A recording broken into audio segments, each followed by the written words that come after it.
الرحیم۔ عزیز سامعین،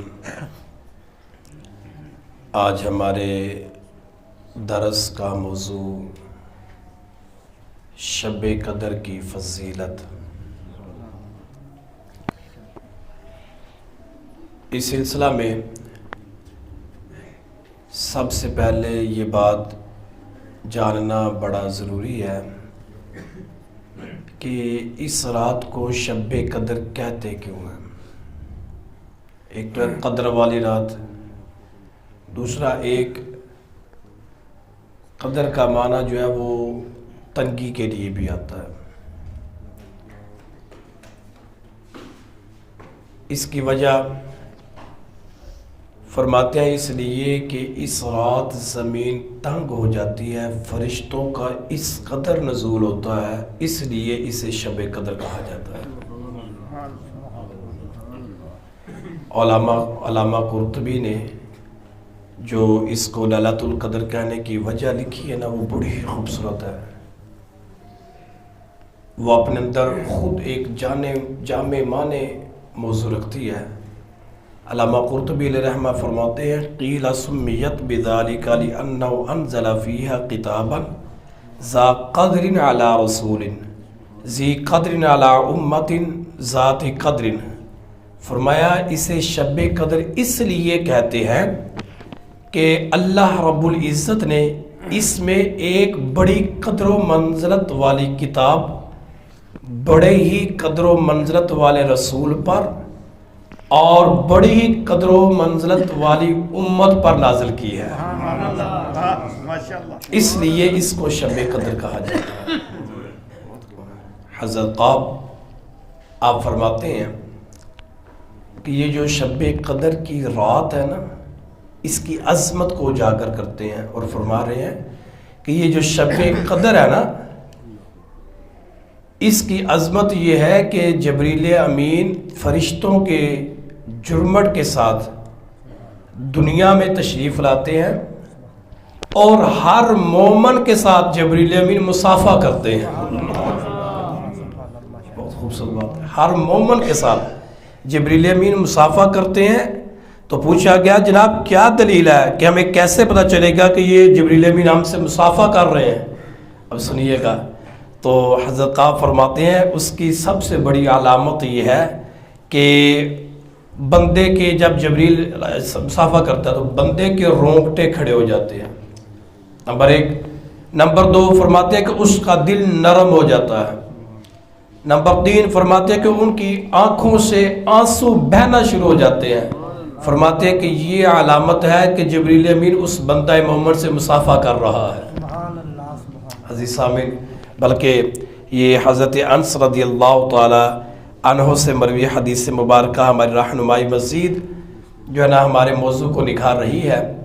حضرت انس رضی اللہ تعالی عنہ فرماتے ہیں کریم آقا علیہ الصلوۃ والسلام نے فرمایا اذا کان لیلۃ القدر ینزل جبرائیل فی قبقبۃ من الملائکۃ یصلون علی کل عبد قائم او قاعد یذکر اللہ۔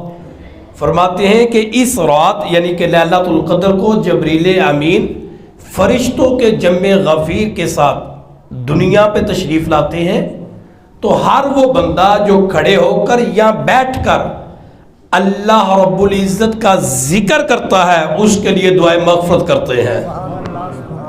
اللہ اکبر کبیر۔ عزیز سامعین، اس قدر یہ خوبصورت رات، بلکہ حضرت انس رضی اللہ تعالیٰ فرماتے ہیں کہ یہ نہ سمجھے کہ یہ رات صرف 1000 مہینے سے افضل ہے، نہ فرماتے ہیں اس رات اگر کوئی بندہ صدقہ کرتا ہے، خیرات کرتا ہے، نمازیں پڑھتا ہے، زکوٰۃ دیتا ہے، وہ بھی 1000 مہینوں سے افضل ہو جاتے ہیں۔ اللہ اکبر کبیرہ۔ بلکہ یہ حدیث مبارکہ مزید ہمارے موضوع کو نکھارتی ہے۔ محبوب علیہ الصلوۃ والسلام کا فرمان ہے من قام لیلۃ القدر ایمانا واحتسابا غفر له ما تقدم من ذنبه۔ جو بندہ حالت ایمان میں ثواب کی نیت سے اس رات قیام کرتا ہے، خالق کائنات جل جلالہ اس کے پچھلے گناہوں کو معاف فرما دیتا ہے۔ یہ عظمت ہے، اس کے پچھلے گناہ معاف کر دیے جاتے ہیں۔ اور اس رات میں ایک بڑا خوبصورت وظیفہ مسند امام احمد میں ہے، یہ وظیفہ بھی سنتے جائے، اور اس کو آپ نے جو کل لیلۃ القدر کی رات آ رہی ہے نا، اس میں آپ نے یہ ضرور پڑھنا ہے، بہت ہی خوبصورت وظیفہ ہے۔ حضرت عبداللہ بن عباس رضی اللہ تعالیٰ عنہما سے یہ مروی ہے، فرض 2 رکعت پڑھے، اور پڑھنے کا انداز کیا ہے؟ فرمایا سورہ فاتحہ کے بعد 7 مرتبہ سورہ اخلاص پڑھے، یعنی قل هو اللہ احد، 7 مرتبہ سورہ اخلاص پڑھے، پھر سلام پھیرنے کے بعد 70 مرتبہ کہے استغفر اللہ واتوب الیہ، یہ 70 مرتبہ کہے۔ فرمایا کہ وہ بندہ اپنی جگہ سے بھی اٹھے گا نہیں، اللہ اس کے بھی اور اس کے والدین کے بھی گناہوں کو معاف فرما دے گا۔ اللہ اکبر کبیرہ، اس قدر یہ خوبصورت رات ہے۔ آخری بات، میرے اور آپ کے لجپال آقا مدینے کے تاجدار صلی اللہ تعالیٰ علیہ وسلم نے ارشاد فرمایا، انس اس کے راوی ہیں، ابن ماجہ شریف کی حدیث مبارکہ ہے، کریم آقا علیہ الصلوۃ والسلام نے فرمایا رمضان میں ایک رات ایسی ہے کہ جو بندہ اس میں محروم رہا نا، وہ تمام نیکیوں سے محروم رہا۔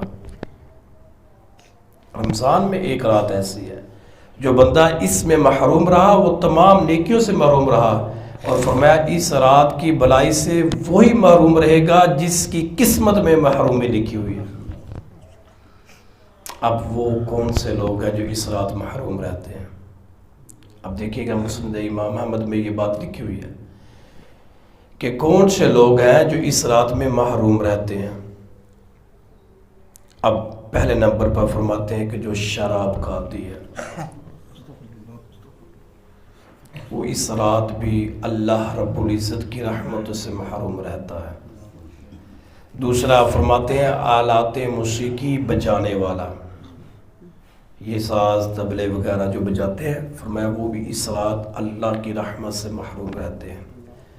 نمبر 3، ماں باپ کا نافرمان، جو بندہ ماں باپ کا نافرمان ہے وہ بھی اس رات اللہ رب العزت کی رحمتوں سے محروم رہے گا۔ فرمایا کہ خنزیر کا گوشت کھانے والا، اور دوسری جگہ پر فرمایا لوگوں پر ظلم کرنے والا، وہ بھی اس رات محروم رہتا ہے۔ حرام مال کھانے والا، رشتہ داروں سے تعلق کو توڑنے والا، چغلی کھانے والا، وہ بھی اس رات محروم رہتا ہے۔ یتیموں کا مال کھانے والا، فرمایا دل میں کینہ، بغض، حسد رکھنے والا بھی اس رات جو ہے وہ اللہ رب العزت کی رحمتوں سے محروم رہتا ہے۔ اور فرمایا اس رات کسی بھی گناہ کا ارتکاب کرنے والا، وہ کوئی بھی گناہ ہو۔ اور آخر پر فرمایا جادو کرنے والا جو ہے وہ یہ لوگ ہیں جو اس رات بھی اللہ رب العزت کی رحمت سے محروم رہتے ہیں۔ اللہ محبوب کا صدقہ ہمیں اس رات بالخصوص اور بالعموم ہر وقت ہی اپنی رحمتوں کے سائے میں ڈانپ کر رکھے۔ اللہ لیلۃ القدر ہم سب کو نصیب کرے۔ اللہ اس پاک رات کا صدقہ جو ہمارے درمیان آنے والی ہے، اللہ ملک پاکستان اور بالخصوص فلسطین کے مظلوم مسلمانوں کی غیبی امداد فرمائے۔ اللہ محبوب کا صدقہ ہم سب کا خاتمہ ایمان پر فرمائے۔ اللہ محبوب علیہ الصلوۃ والسلام کا صدقہ میں احکام شریعہ پر چل کر زندگی گزارنے کی توفیق عطا فرمائے۔ وآخر دعوانا الحمد للہ رب العالمین۔